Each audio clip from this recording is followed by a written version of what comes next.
Welcome to this episode of the Morning Tea Marketing Missus. And if you haven't joined us before, the purpose is to offer valuable tips to small business owners and sole traders to improve their online presence and communicate more effectively to reach a larger audience. Your hosts are Narelle Gatti and Kate Smith, Jan Roche, and myself. And for May, we've been talking about balance, and it's my week to share my concepts and ideas about balance. And I've been thinking about, and I just want to build on, from the things that we've already discussed in the month and having balance in your life. But it's that full thing. It's not just the life, but how your business is balanced with what you're doing. I see so many people have one line of income in their business, and that line of income then there's a lot of pressure on it when something happens like lockdowns did 3 years ago, as to how they then get another form of income, and it's sort of a scrambling. And I know a lot of people, like myself, who were coaches, went and put things online and training online during that time as an alternative, and they were scrambling to do so. But we don't want to be scrambling to do things. We want to have things in place. So, creating that balance in your business where you're creating different lines of income. So there's not just one thing that's coming in all the time, and that's relied on that, or just one major customer and they drop off the perch, and there's, you really are struggling. So, when we're working in our business, we tend to be, I'm so busy with this customer or dealing with this person or this business, that we're not constantly looking for other business. And the time to be looking for other business is when you're busy. Because I guarantee it gets really a bit panicky when you're not busy and you're trying to source business. But making time, that balance in your business, so that you are spending time on how you can grow your business, even if you're busy working in your business. So there's couple of concepts there. One is constantly working on growing your business, working on how you have different lines of income coming into the business, and also how you're not focused on just reliant on maybe one major customer to get that income. And they're all big subjects, the three of them, but it's just a bit of an overview on that. So thinking about your business, how you might have a different form of income. You might write a book, and there might be, some book sales that can come in from that. There might be an online training program. So how do you market that? You receive income from that. Depending on the type of business you got, you may go into businesses to do work, or you may have something where you get a group of people together who come along as individuals, and they pay you to do work with them. And I'm just thinking from my space with the coaching. I know I've got nine processes where I collect income from, and some are much higher than others, obviously, because of the type of work it is. But it just means it's not dependent on one aspect of getting business, and also not reliant on just one customer. I'm working with a client at the moment, a marketing company, and they deal with in their state, major, the government. And that's 90% of their business comes through from the government. And fortunately, they've got all the accreditation so they can market offshore and things like that. So they won't tend to lose it. But that is a concern I have for them, is that they're dealing with just that one major customer, and thinking about how you then, what I do is help people build their brand and stand out, so they're not just, they're in the marketplace and they can be seen by everybody and bring in business that way. So, and what was the other point? It was the income and there's the three components. I just lost the track of the third one I was talking about, the balance within. You wrote them down, Jan, didn't you? I wrote down book and online training program. Oh, okay. Jan's got some ideas. And but yeah, again, they're not things that we can, go in depth, but they're definitely components within your business to look at. How am I getting out? How am I, and even marketing of the same way all the time. Jan, you talk about SEO, and that's such an important component of your business. And and through just consistency, because everything's been organic. Now, I'm just going to brag. If you Google public speaking training Brisbane, then the top of the 3-pack is Speech Perfect. You got to do it, Jen. Fantastic. Hang on, I'm going to look that up now. What is it that you said to Google? Public speaking training Brisbane.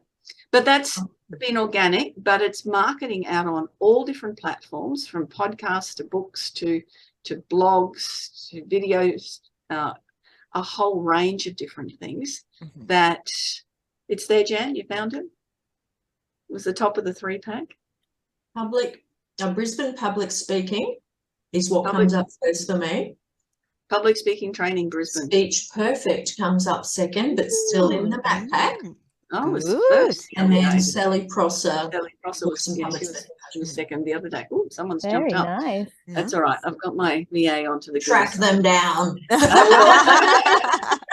But it's not just marketing in one spot. It's making sure you're hitting the right where your target market is, but putting yourself out there right across a whole lot of different range, which is hard when you're a sole trader working for yourself, trying to figure out what works for you.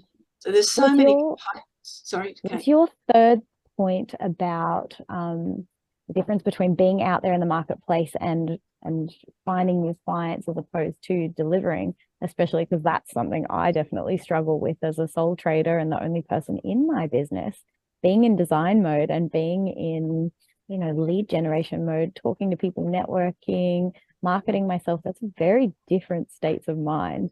And I do have trouble. I'll get a bunch of work and then I need to get into the mindset of delivering that work. And yeah, if you have any tips on balancing that, Janeen, I'd love to hear them. One of the things that I always get people to do is work on a 90-day plan. What results do you want to achieve after 90 days? And those results go towards the goals that you've written for your year or 3 years or 5 years. Having an assigned time. This is the time that I spend on doing marketing. And maybe there's 2 half-hour segments a day, and you put a timer on, an alarm on your clock, and go right. I know it's hard because I'm pulling words together now I've been nominated for an award, and I'm pulling all of the business apart and putting the words together. That's what made me think about this today. Is you look at the different components of your business, and when you are completing these applications for awards, and it is when you're busy, you're not going to think about working on your business, and when you're on a roll, it's really hard to shift to something else. So I would suggest that setting a certain time a day to do your marketing or your social media or whatever you're doing, and then maybe setting a chunk of time once a week that will be your blog writing and things that you can then schedule that'll go out at different times, that you don't have to be doing it. I chunk work.